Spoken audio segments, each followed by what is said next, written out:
buhay ng Diyos. Are you worthy of this calling? Now, kinakailangan natin unang i-identify ang klaseng calling ng Diyos sa buhay mo. Baka maya-maya, mahulog ka doon sa many are called, but few are chosen. Maraming tinawag, pero kaunti lang ang napili na makaangkin kahit naman sa calling ng Diyos to obtain His calling. Now, ano ba talaga ang calling ng Diyos sa atin to obtain for? Ano ba ang tawag ng Diyos sa atin para maka-obtain ng gusto niyang ipa-obtain sa atin? Unahin muna natin identify yan bago tayo mag-decide whether that calling of God, you are worthy of that. Para hindi tayo makasali.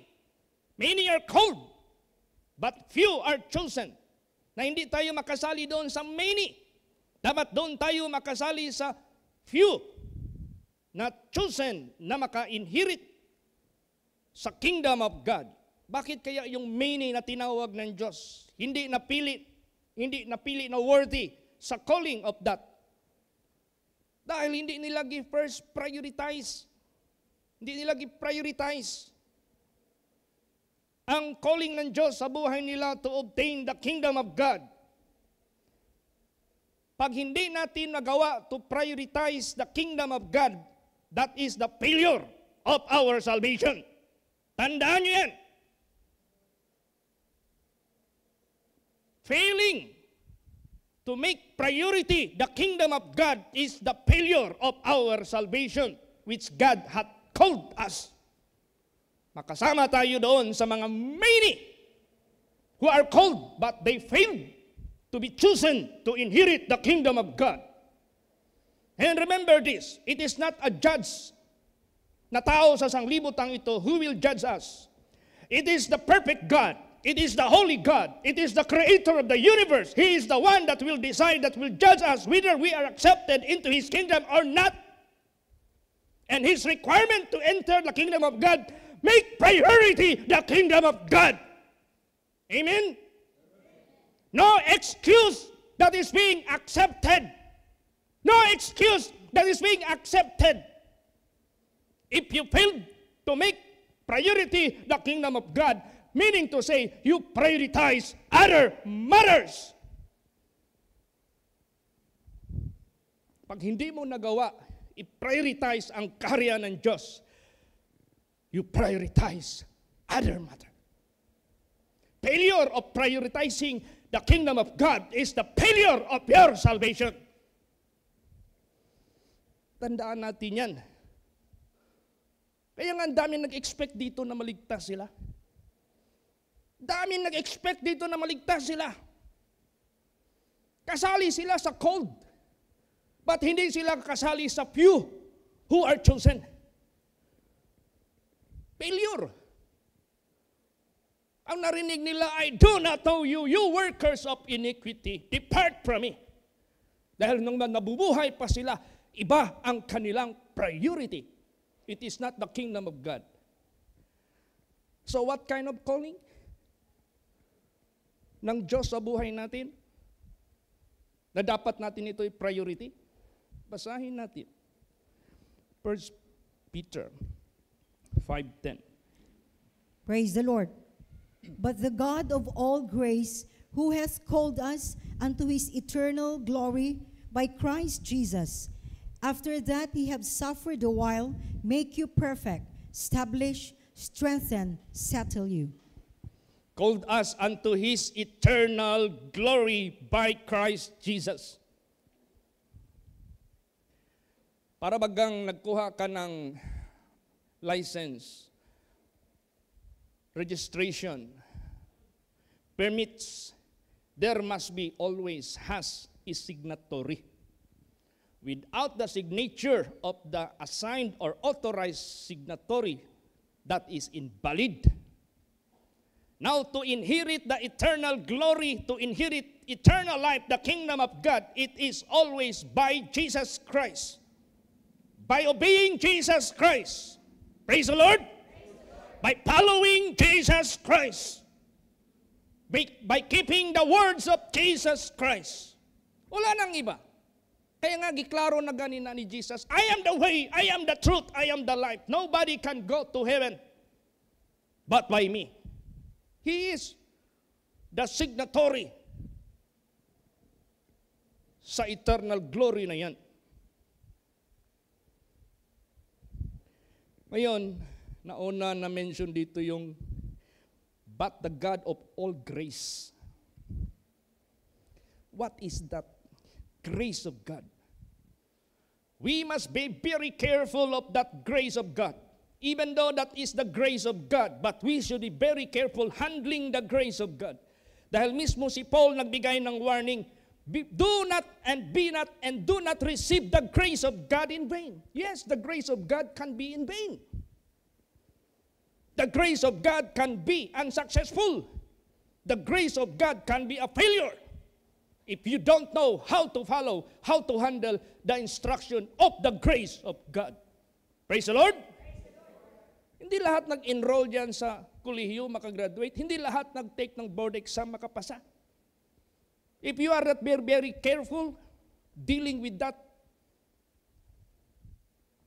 matters, hindi lahat. Ganun din sa grasya ng Diyos. Hindi lahat maliligtas. There is also a failure one. There is also an unsuccessful one. So, tingnan mo ano sinabi dyan. Basahin natin. 2 Corinthians 6:1. Anong warning dito? Praise the Lord. We then, as workers together with him, beseech you also that you receive not the grace of God in vain. The grace of God can be in vain. Ang grasya ng Diyos, pwede yan walang kabuluhan ng buhay ng tao. Kasi maraming nag-abuso sa grasya ng Diyos. Maraming nag-misuse sa grasya ng Diyos. Maraming hindi nag-follow according to the teaching of the grace of God. They violate it. They transgress it. They disregard it. They ignore it.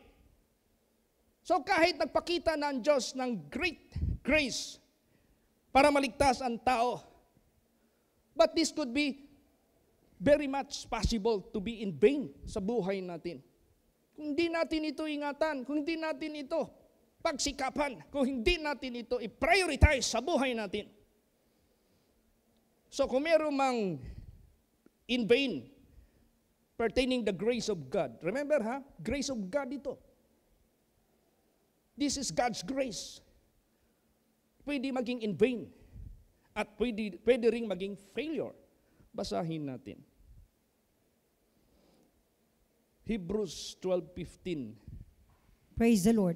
Looking diligently, lest any man fail of the grace of God, lest any root of bitterness springing up trouble you, and thereby many be defiled. See, this is all about grace of God.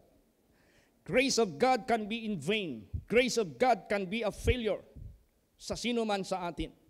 Puro warnings ito. And that is why this is the most effective tool of Satan, how to deceive the people of the world. Bringing them an expectation of salvation, but in reality, it is a failure of salvation. How? Pinapaabuso ang grasya ng Diyos. Ina-abuse. Dinidisregard ang teaching ng grace of God. Not properly followed ang grace of God. It is being abused. It is being misused. Gamit ka ng sasakyan. Alam mo, meron akong narinig Meron dang sasakyan na nagpalit ng engine. Sabi ko, bakit pinalitan ito ng engine? Mitsubishi, tapos pinalitan ng Isuzu.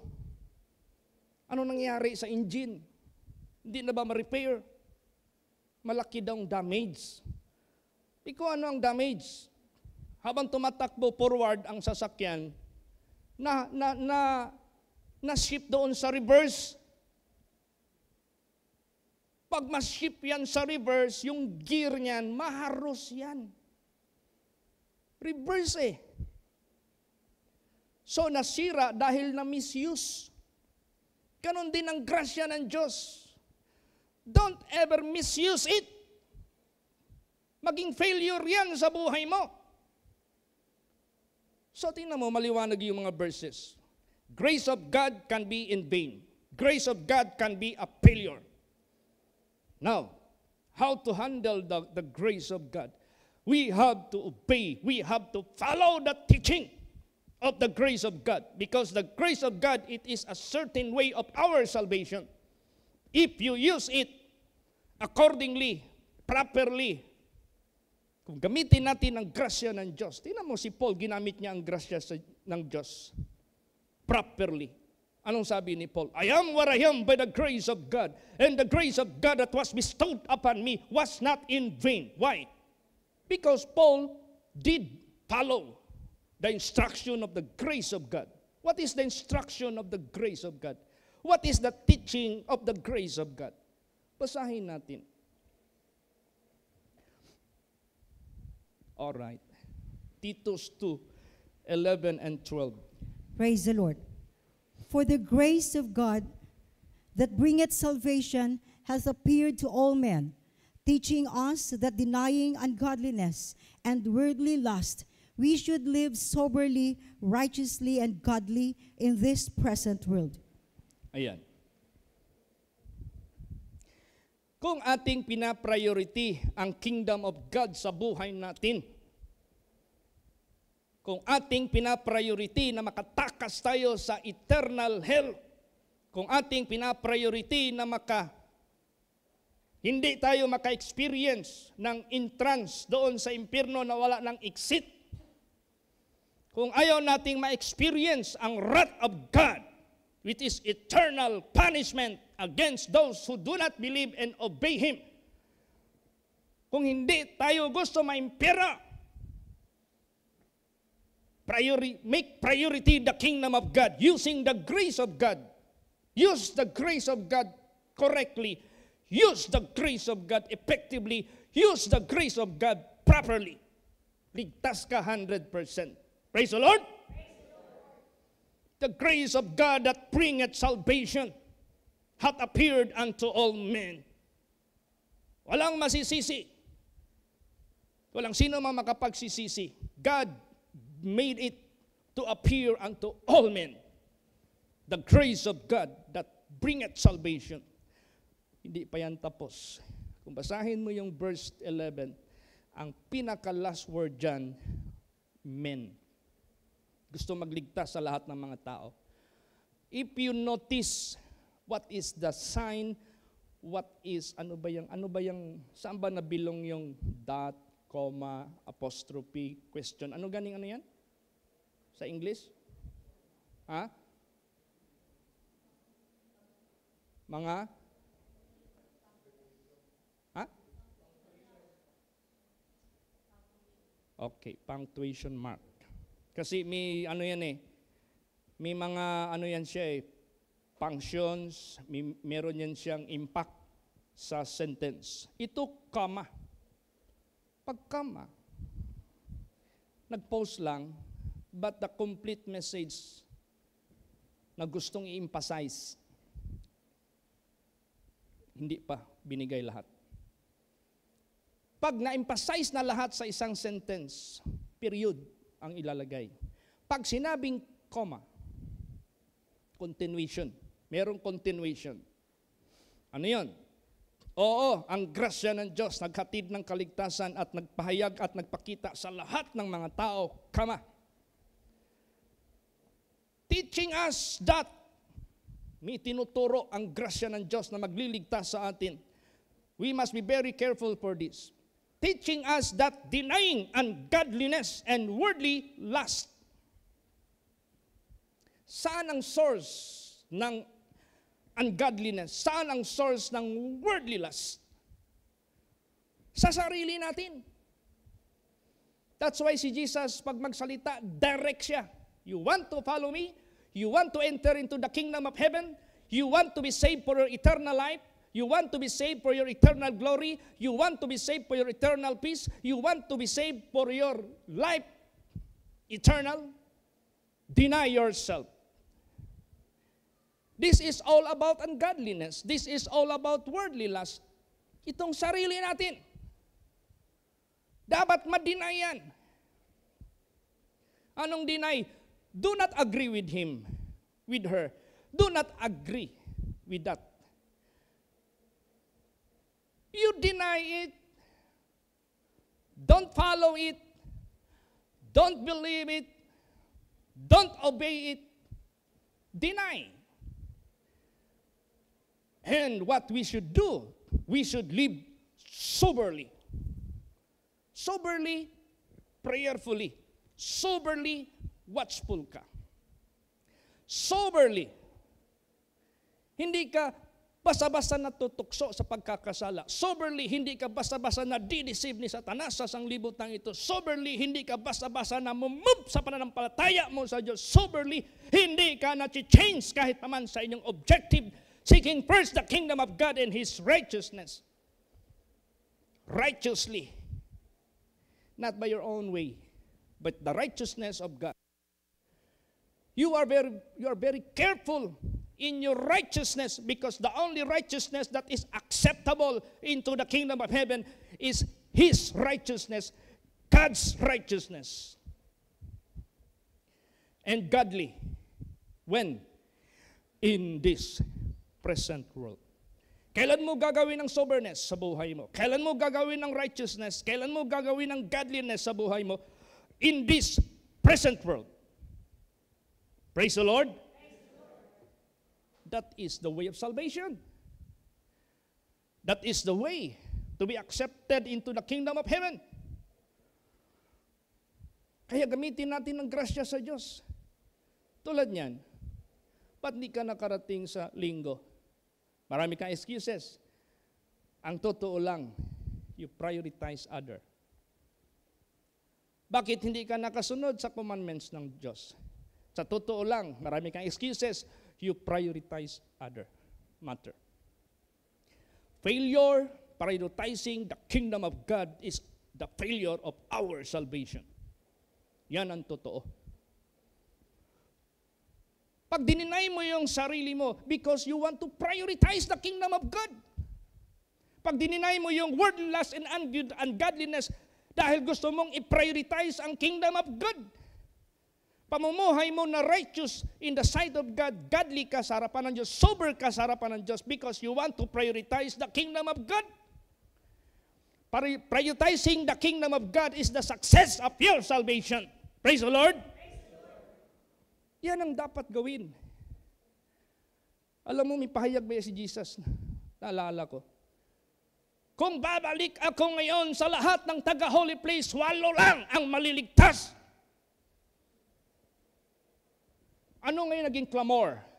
Ay, kung ganun, wag na ako magsimba. Ay, kung ganun, wag na lang ako magsikap. Kung yun ang nakita ng Diyos na gumawa nito, can you blame God? Can you question God? Kaya nga, many are called. Many who are expecting, but few are chosen. Totoo yan. Read the Bible. Out of how many millions population on earth during Noah's days, only 8 souls were saved. Out of all approximately 2 million population from Egypt going to the land of promise, only 2 of them were able to enter the promise of God. Can you question God? Why? Because they misuse. They misused the word of God. They didn't prioritize the word of God sa buhay nila. Hindi nila i-prioritize. Hindi nila na-deny ang sarili nila. Kaya ganun sa buhay natin. Hindi ito madali lang sabihin ko po sa inyo. Si Jesus nag-warning na nga eh. Many at that day will be saying, Lord, Lord. But I will pronounce against them, I do not know you, you worker of iniquity, depart from me. They are expecting. being saved. Because they misuse the grace of God. Mali, naging in vain ang grace of God sa buhay nila. Naging failure ang grace ng Diyos sa buhay nila. Hindi nila na-deny ang kanilang sarili. Hindi nila na-prioritize ang kaharian ng Diyos.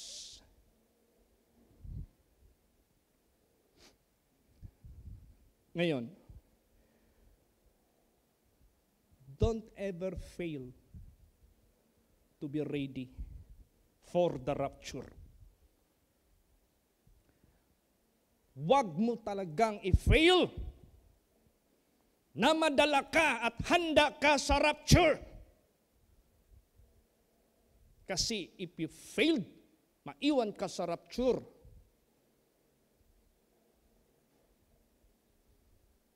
Look at those.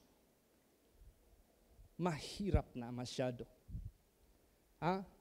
Yung kaligtasan is the most difficult and the most you are going to suffer afflictions, persecutions, pain, lahat, rejection, lahat na dinescribe dito. The great tribulation, which never been happen on earth and onward. Kung gusto mong maligtas because you failed the rapture, super hirap. Kaya nga sabi ni Pastor Samuel Gabre, hindi ka nga naligtas sa grace period ng kaligtasan. Baka pagsabi ng Antichrist, all right, those who would avail this privilege to have a very good business, you will be earning 1 million per day. Baka nambiruan ka agad mag-forward doon. Kingdom of God is no longer priority for you, but carnal things. To be carnally minded is death. Mahirap na masyado pag maiwan ka sa rapture. Mahirap. Sabihin ko po sa inyo. Kaya ngayon, siguro manigurado tayo sa rapture. Pagbalik ni Jesus, nabuhay ka, madala ka. Be ready. Praise the Lord. And that will occur anytime from now.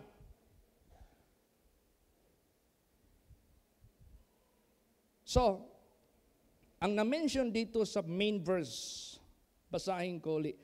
But the God of all grace, who hath called us unto eternal glory. This grace and eternal glory are being now given sa naunang part ng ating message.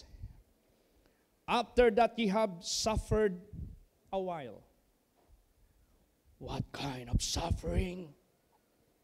By the grace of God, by the grace period of entering the kingdom of heaven. What kind of suffering? Just a little while. Pili ka. Gusto mong maligtas by the grace of God through suffering for a little while? O doon ka sa great tribulation na kailangan mong magpapugot ng ulo, kailangan mong manindigan kahit hindi ka makasali sa privilege ng reign of the Antichrist, kahit i-persecute ka, kahit anuhin pang gawin sarili mo, hindi mo i-give up. Pili ka. Ngayon, little while lang, ang suffering mo.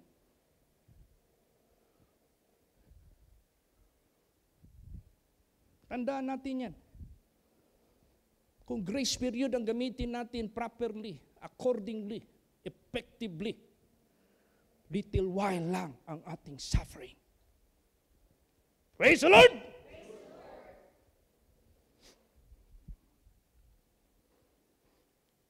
Tandaan natin yung mga history na nangyari. Elvis Presley, once upon a time, was once a choir singer and a gospel singer. When Satan offered him fame, when Satan offered him money, when Satan offered him honor of this world, kumagat siya doon. Iniwan niya ang kingdom of God. Iniwan niya ang pag-serve sa Diyos. Iniwan niya ang pag-glorify sa Diyos. And he became the super rock and roll. Naging siya yung super king rock and roll. He died of overdose of using drugs. Hinarbes siya ng masamang espiritu. Pag hindi mo i-prioritize yung kaharian ng Diyos, kunin ka talaga ni Satanas. Sabihin ko po sa inyo, baka maya-maya mas abtik pa kamo sa mga worldly activities sa school ninyo. Pero time mag-choir kayo, parang tingin nyo sa choir muta. Ang tingin nyo sa choir parang basura. Ang tingin nyo sa achievement ng mundong ito, sa tingin nyo gold, sa tingin nyo precious. Mali. That is absolutely wrong. Huwag kang ma-attract dyan.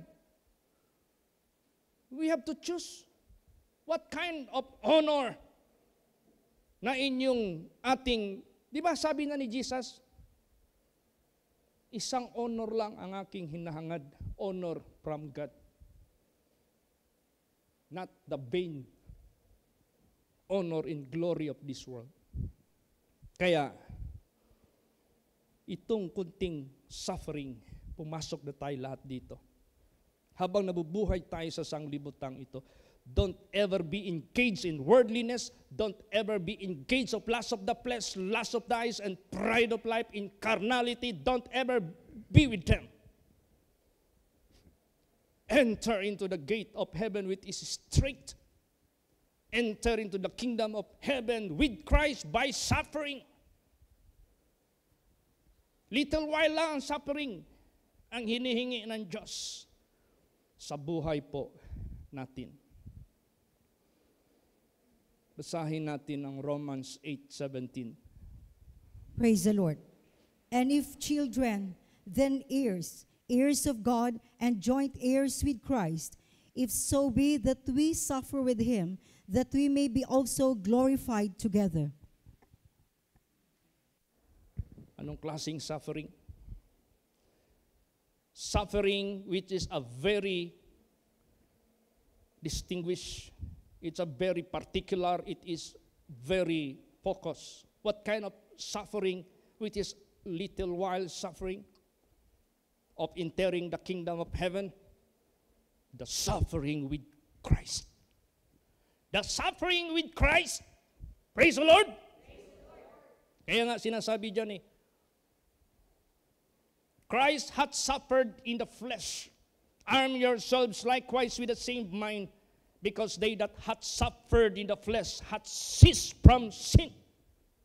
Suffering with Christ, ang kailangan natin, itong suffering for a while. Yan.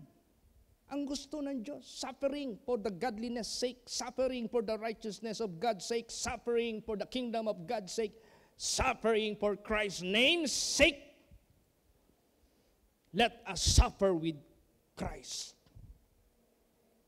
So, pag ganun, maging iridiro ka ng Diyos. Hindi ka iridiro ni Ayala.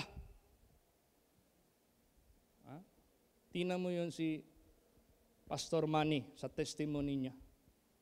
Akala niya, bigyan na siya ng bahay ni Kwangko, Danding. Kasi naging amo niya Siya yung personal bodyguard ng family ni Danding Kwangko. Nangako si Danding Kwangko sa kanya, Manny, may bahay ka na ba? Wala pa, sir. O sige, bigyan kita ng isang unit. Yung mga anak mo, natapos na lahat? Wala pa, sir. Sige, ipapasok ko yan sa Lasal. Sagot ko yan. Yaman kaya ni Danding Kwangko, San Miguel Corporation, SMB. Grabe yan. Pagdating ngayon ng pandemic, hindi na makalipad ang flight papuntang Amerika for his maintenance of his health. Bagsak siya ng St. Luke Hospital, the most high-tech and the most expensive hospital in the country of Philippines. Di kaya. Ang standard ng Amerika. Patay. Ang misis never mentioned anymore. Of all those promises,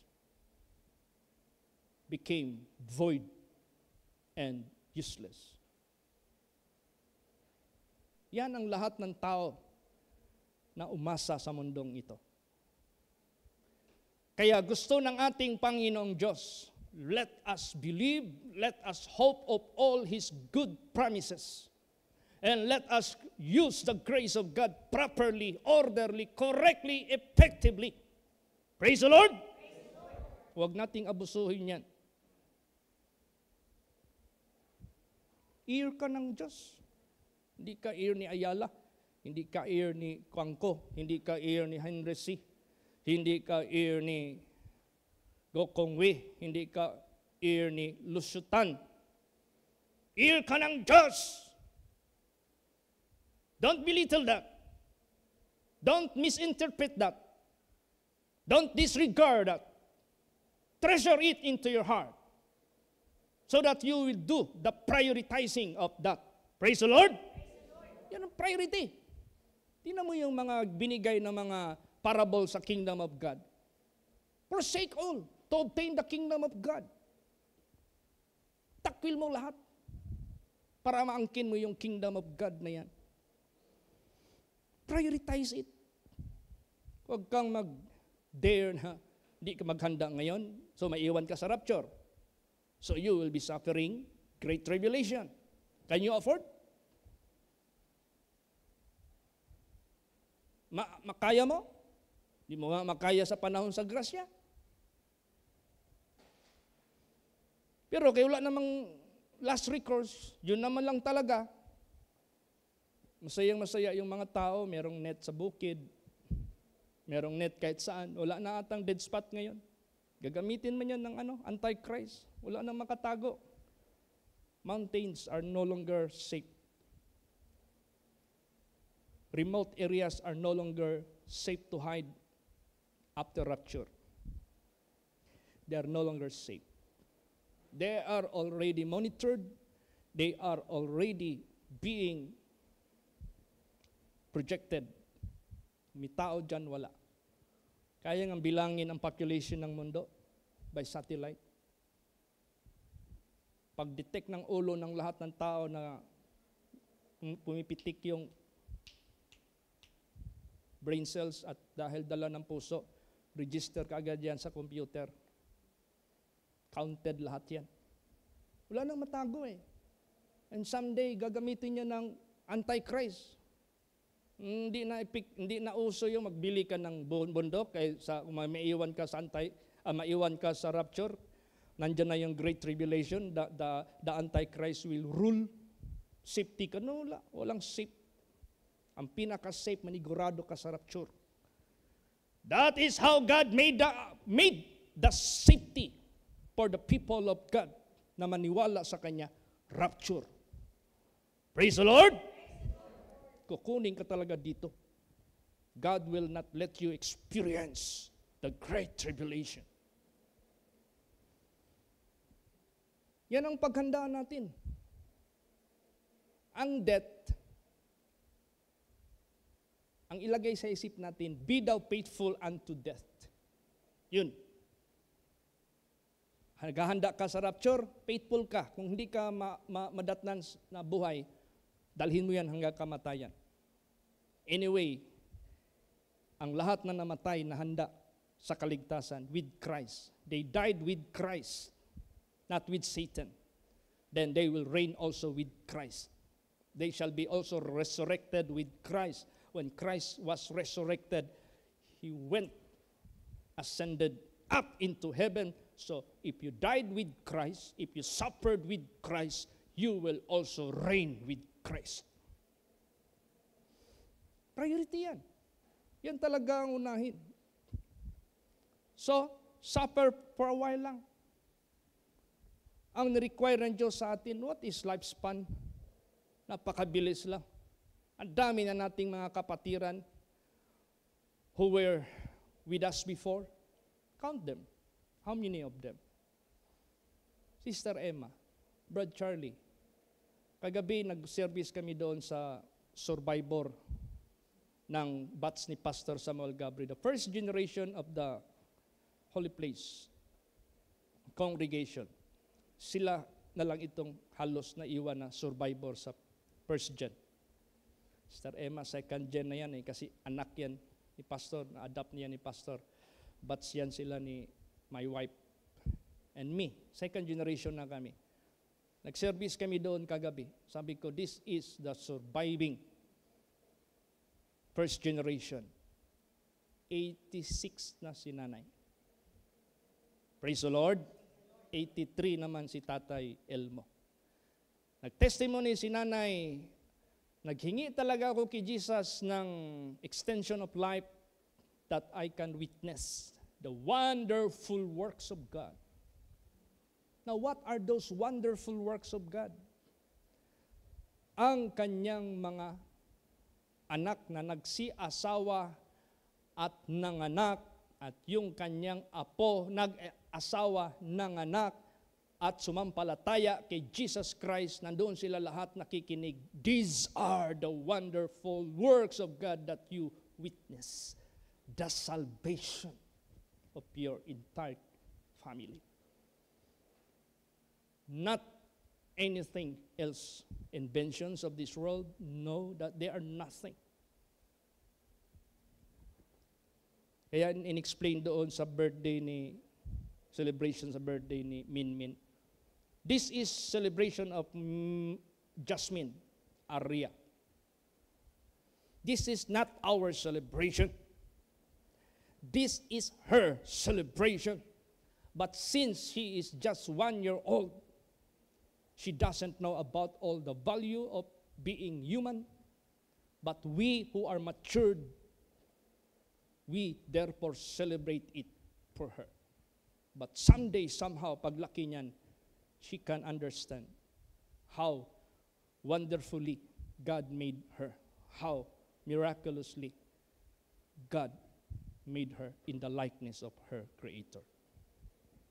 Unahin natin talaga ang kaharian ng Diyos. Ano pa ang na-mention?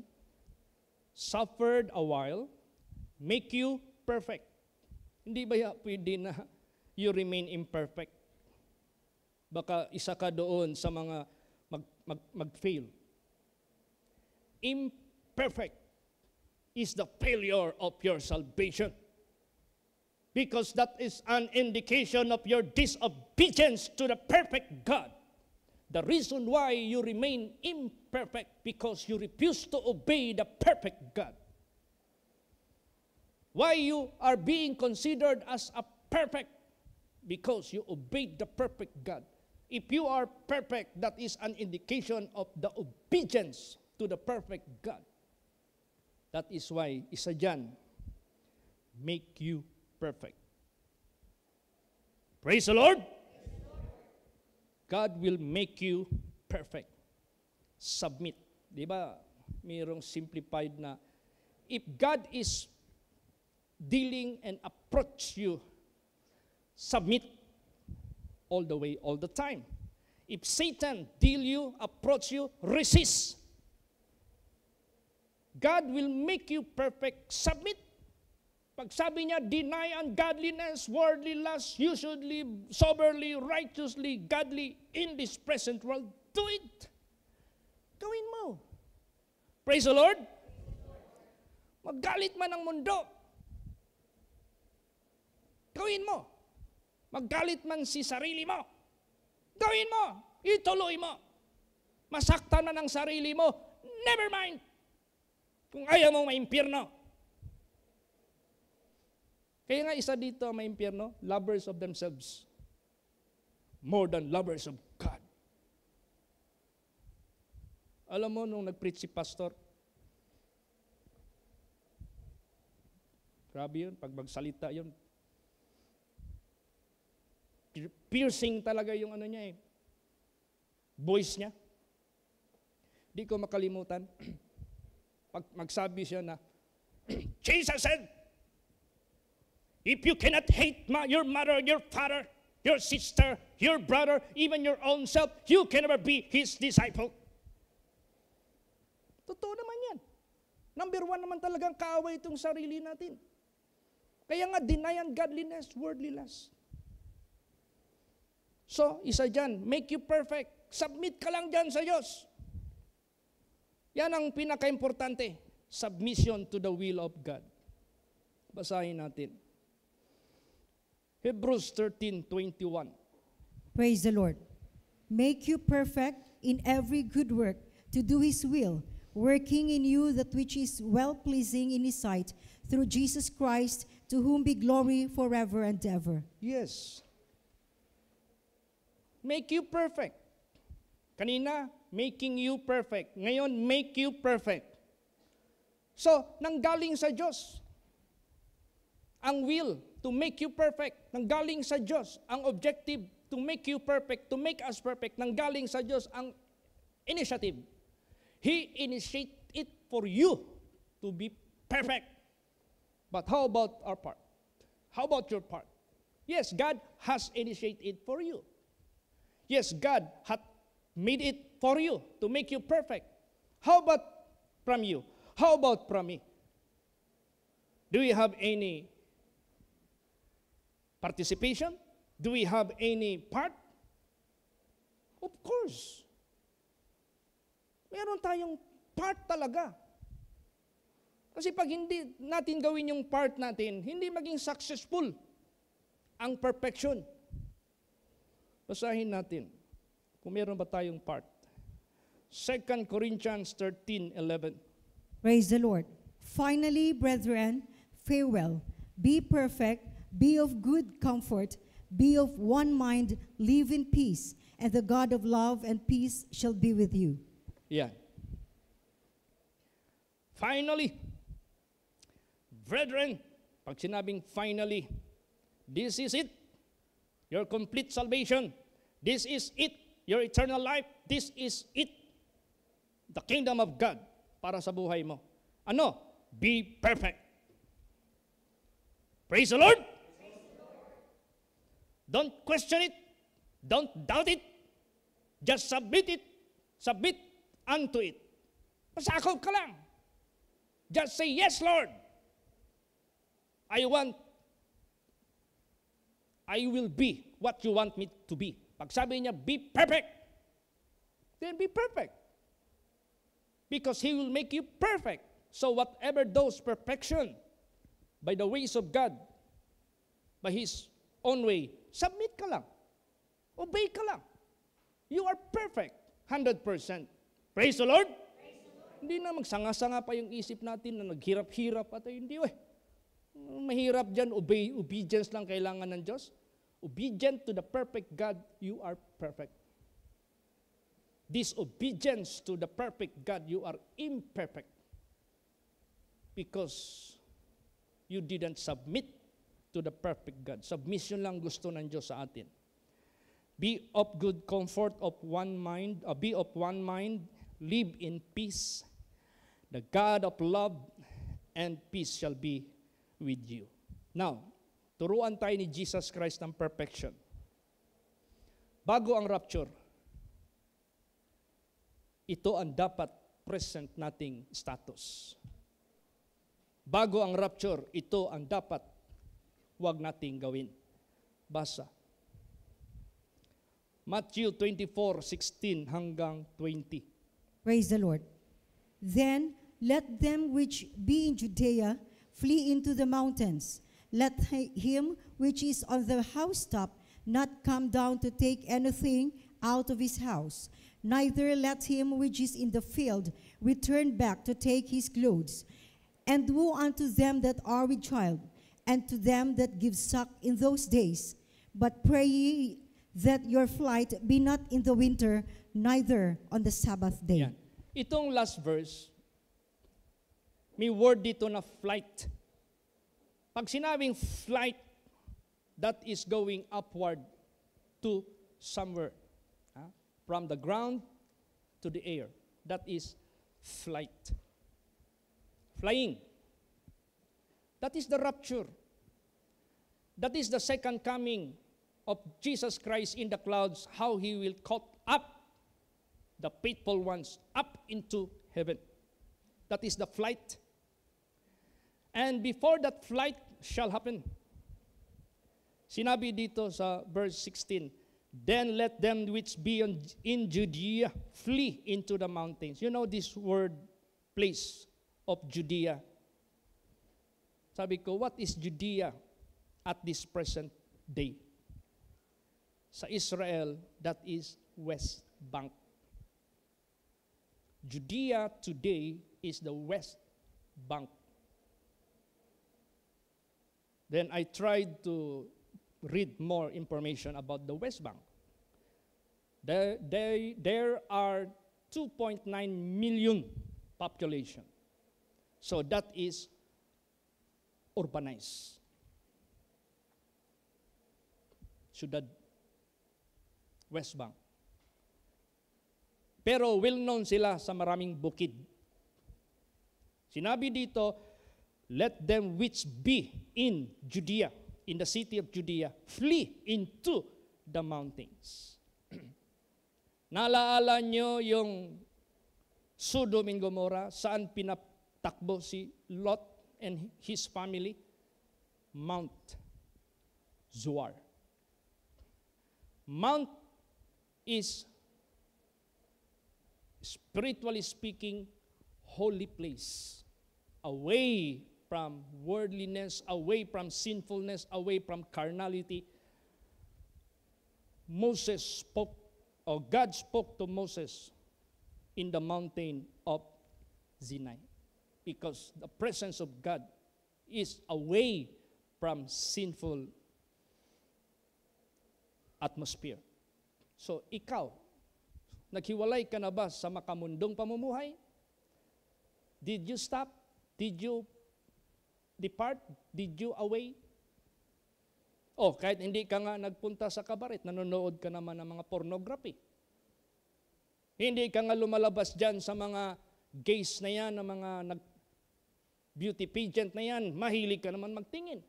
Hindi ka nga naging artista, ang hilig mo naman manood ng mga teleserye. As if you are dwelling with the people in the city. As if you are still together with that. Flee unto the mountain. Live a holy life. Away from sinfulness, from worldliness. Praise the Lord. Yan, dapat ang makita sa bawat isa kung gusto ka ng rapture. Ano pa? Let him which is on the house stop, not come down to make anything out of his house. Nalala niyo yung ni pastor preaching? Ang iba sa inyo dito parang hippopotamus. Lilitaw, lulubog, lilitaw, lulubog. Minsan nasa height ng kanyang spirituality, bababa na naman. Minsan, nandyan siya sa height ng kanyang top, ng kanyang height ng kanyang spirituality, maya-maya, bababa na naman. Do not do it.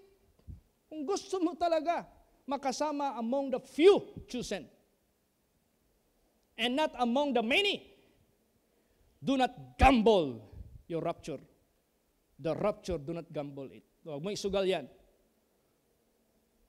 Make it sure, pag nasa top ka na of your house, the top of the level of your spirituality, you are faithful, you are loyal, you are God-fearing, priority mo ang karya ng Diyos. Huwag ka nang magkuha pa kung ano pang bagay doon sa baba ng bahay.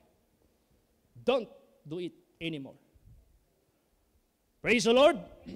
Huwag mong hayaan na mayroon pang cause na magbagsak sa level ng iyong height or top of your spirituality. Neither let him which is in the field return back to take his clothes.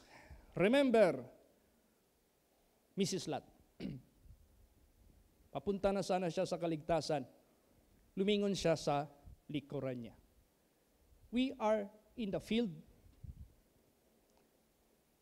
planting that will bear fruit unto eternal life. Huwag mo nang talikdan. Huwag mo nang hintuan. Huwag na. To take clothes, huwag na. Tuloy ka na. There must be nothing that will turn you back. Wala makapagtalikod sa iyo. Tuloy. Next. And woe unto them that are with child, and to them that give suck in those days. How about charity? How about our members somewhere in Luzon, like Claire? They just given birth. Bago lang sila nanganak. This is not all about the infant physical. Pag sinabi dito na kawawa ang with child, yan yung kasalanan. Ang kasalanan nag-start sa lust. Pag yan ay hindi naalis, hindi na-abort, magbubuntis yan. Pag ang kasalanan ma-complete, iaanak yan. Pag anak yan, yun na yung sin. So, hindi ka huminto sa pagkakasala, may anak ka. Ang pangalan kasalanan, pinapadudo mo pa, binubuhay mo, ayaw mong patayin. The Bible says, mortify it. The Bible says, kill it before it kills you in hell. Kawawa. Yung ayaw magpasaway. Tapos kung sawayin, masama ka pa sa kanila. Kung sawayin, kung rebukein, ang sama-sama ng tingin sa'yo. Ang sama-sama ng pananalita against sa'yo. Nako, sabihin ko po, you are not blessed if you do that. Woe unto them that with child, kasalanan yan, and them that give suck in those days. Iniibig mo ang kasalanan o minamahal mo pa. Ano pa? Last na ito na part. But pray ye that your flight be not in the winter. Bakit? Nagre-respect ba ang Diyos ng season? Siya naman gumawa ng season na. Did God made these 4 seasons? Yes. Or why God so choosy of that season when it is in the winter? Kawawa. This is not the literal winter. Winter nang lamig ka sa paglilingkod sa Diyos. Nang lamig ka sa pananampalataya mo sa Kanya. Dahil ba may kaaway ka sa may kaalit ka sa simbahan? Huminto ka sa pagsimba? Bakit? Ano ba ang simbahan? This is the place of revival. Paano ka ma-revive sa labas? Ano pala ang simbahan? This is the place of correction. Paano ka makorek sa labas? Hinto ka magsimba kung may kaalit ka dito, may misunderstanding ka dito, may kaaway ka dito. Ano pala ang simbahan? The place of healing. Huwag ka lang maghinto sa pagsamba. Kaya mo nang patawarin ang iyong kalaban as Jesus made to you. Huwag kang huminto sa pagsimba, makokorek lahat. Ang dapat i-correct sa iyo. But don't abuse it also. There is always. Alam mo, gusto kong, minsan ma-imagine ko pag nagmamadali na ako, malapit na ang time ko sa divine service. Pasok ka ng banyo, ligo, toothbrush, mag-groom ka, magbihis ka.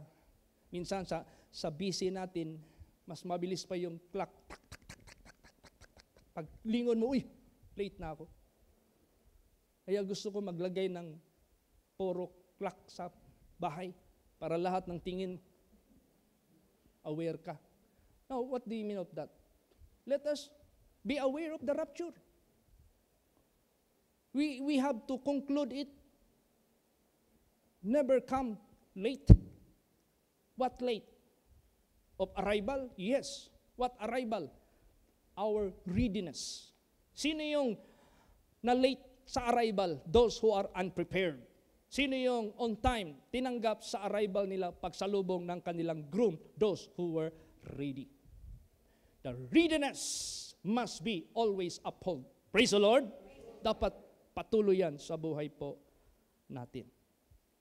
Huwag kang maglamig. Neither on the Sabbath day. Huwag kang magpahinga. Yung iba, minsan marinig ko, "Ay, pastor, gikapoy na ko." Say, gikapoy. Gikapoy na ko sa daghang pagsulay sa kinabuhi. Why? Nakadungog baka o kanang nag-take og board exam? Nga gikapoy?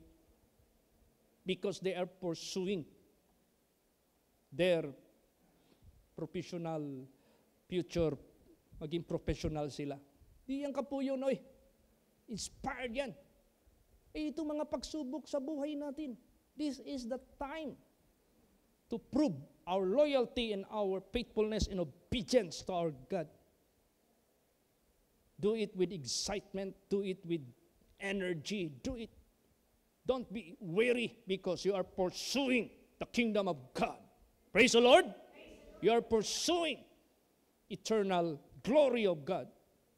Yan, kapuyon ka din hang butangan, unsa ka? Wa ka gikapoy padulog impierno. Wa ka mahadlok padulog impierno. Wa na ra may exit dito. Wa ra ba gyud? Bisag usapay pangayon ni itong mercy. God said, He will have mercy those who do not show mercy. Ang tao na hindi prioritize ang karya ng Diyos, he showed no mercy to his own self. That is the real language that can be used. Kaya, maawa tayo sa sarili natin. Prioritize the kingdom of God. Praise the Lord. Kanina, binuksan ko yung bintana ko doon towards that direction. Dito yung study table ko. Sa second floor ito sa parsonage. Uy, merong maya. Nagpatong doon sa grill, sa railing ba? Tapos meron ding mga maya nandoon sa yung solar light dyan na tinayo sa malapit sa bunkhouse. They're happy. Then, nag-echo sa akin, if I feed the birds. Tapos pagtingin ko sa scenery dyan sa labas, green. If I clothe the plants.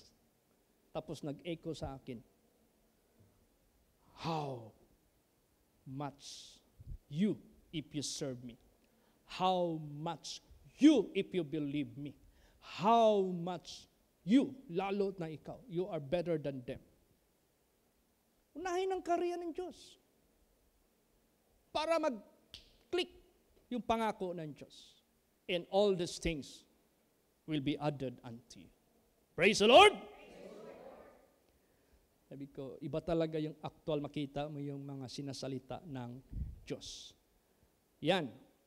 So, dapat yung flight, yung rapture na yan, hindi ka nadat ng winter, ng lamig, hindi ka nadat na nagpahinga. Sabbath day. After rapture, basahin natin ang next verse ng verse na ating binasa sa Matthew 24:20. Anong sunod ng number ng 20? Ang laksan nyo. Anong sunod ng number ng 20? 21. Basahin natin. After rapture, anong mangyari? Praise the Lord.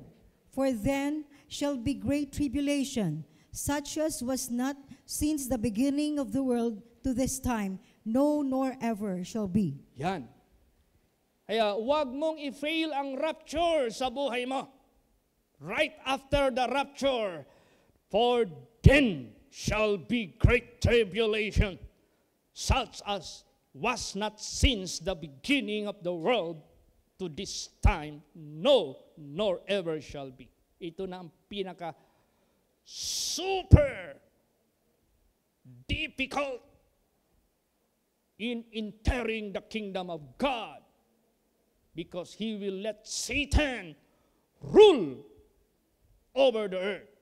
Siya na, binitawan na niya kay Satanas. Oh, iyon na yan! Ang akin lang yung magpakamatay para sa akin.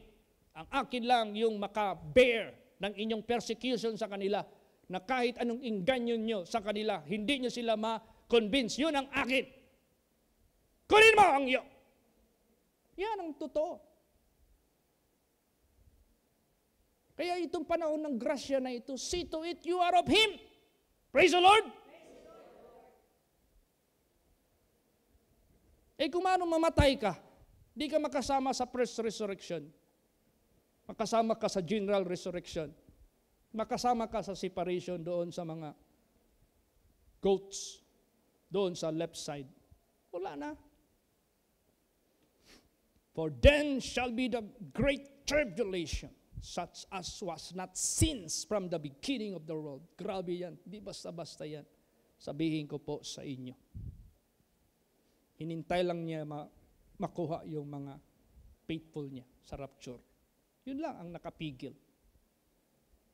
Kaya, be ready for the rapture. Don't fail it. If you want to fail it, don't prioritize the kingdom of God. If you don't want to make it sure, then disregard the word of God. Disregard coming to the church. Alam mo, if there is a will, there is always a way. If you are making priority something, that is the first thing you wouldn't fail. Yun ang pinakauna mong gawin na hindi mo i-fail. O anong pinaprioritize ninyo sa buhay ninyo? He is teaching us. He is reminding us. Praise the Lord. Para hindi mag-fail. So, last part na kanyang sinabi sa main verse, establish, strengthen, settle you. These are almost similar in meaning. Establish, hindi ka ma-establish if you are not strong. Hindi ka naman ma-establish pag hindi ka settled. Okay, basahin natin.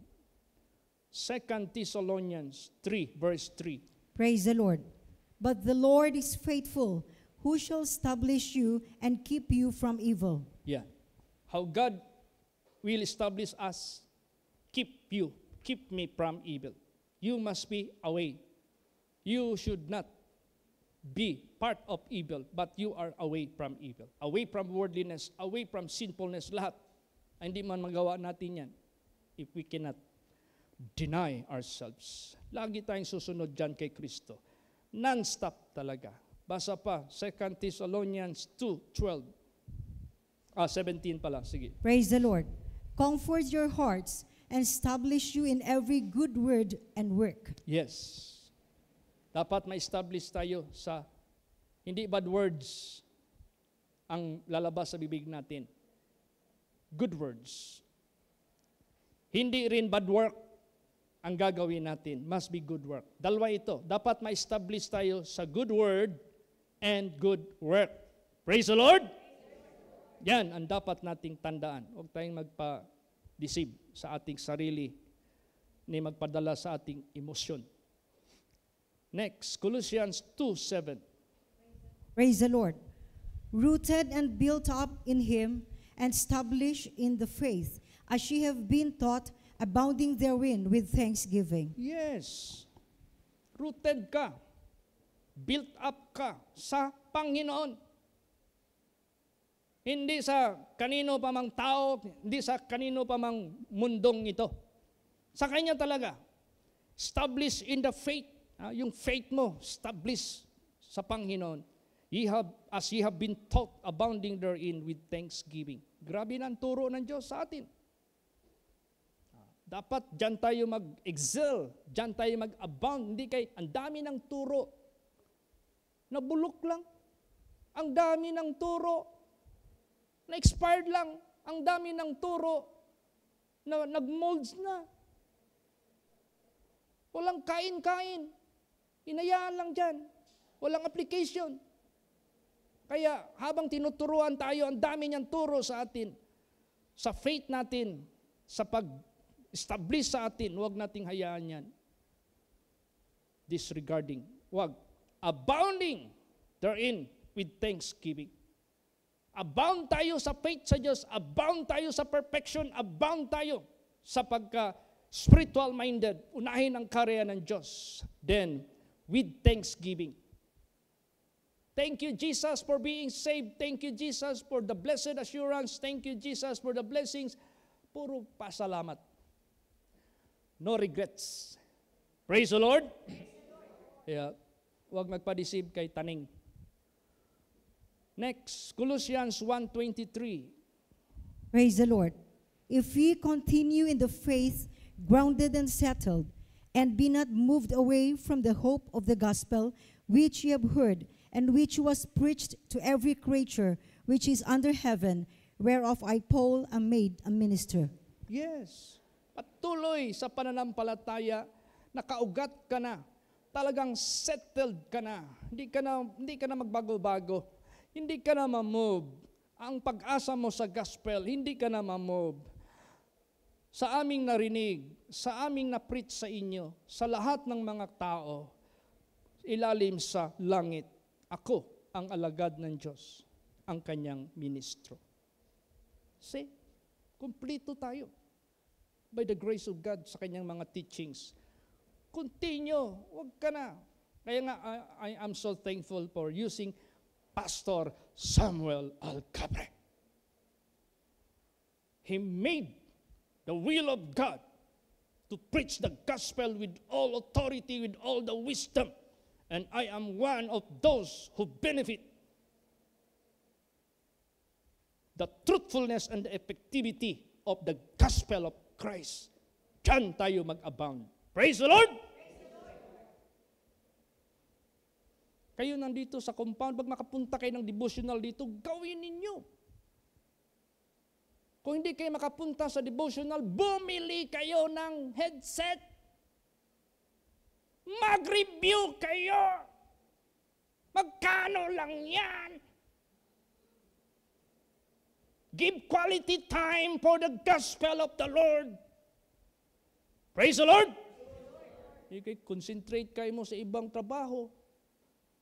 Pag mag-review na, kung hindi ka nakarating ng devotional, hindi ka nakarating ng prayer meeting, diba? Lahat ng services, okay lang sa'yo. Never heard? Okay lang sa'yo. Never known? Hindi nakarating sa'yo. Hindi mo narinig. Hindi. So, the conclusion, you prioritize something rather than the kingdom of God. Kuha kayo ng headset. Maril, yung boses ng sino mang mag-preach na gusto nyo pakinggan, hungit jud sa iyong utok. Diri na sa dalunggan, doon na sa utok. Register it. Butang sa kasing-kasing para sigurado ang rapture sa buhay mo. Amen? Praise the Lord! Walang excuse. Tatanggapin mamaya ang Diyos. Basa last verse, Romans 1:20.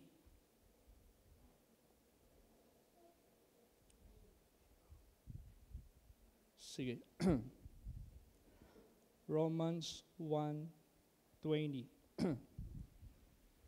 Praise the Lord. For the invisible things of him from the creation of the world are clearly seen, being understood by the things that are made, even his eternal power and Godhead, so that they are without excuse. See? Anong maintindihan natin dito? God never failed to expose what is necessary to be exposed, what is necessary to be known, what is necessary to be preached, para wala ng excuse ang tao. The question is, ginawa ba niya? Yes, ginawa niya. So wala na tayong excuse. Kaya, the solution, prioritize the kingdom of God. Amen? Praise the Lord! Don't dare, wag kayong mangahas, maiwan sa rapture. Kay basig ni bahag man ganing ikog ninyo karon panahon pa sa grasya. Basig panahon ni ana, di lang kayo mo bahag ang inyong ikog. Sobra pa ni ana. So, imagine how thin is the chance of great salvation. Ngayon na, suffering for a while. Praise the Lord. By the grace of God, submit it. Lahat yan, i-accept yan ng Diyos. Walang i-deny ang Diyos. Basta magpasubmit tayo sa tinuro ng grasya ng Diyos. His way is perfect. Submit. Worthy of His calling. Submit. Believe. Amen? Praise the Lord. Magsitayo po ang lahat.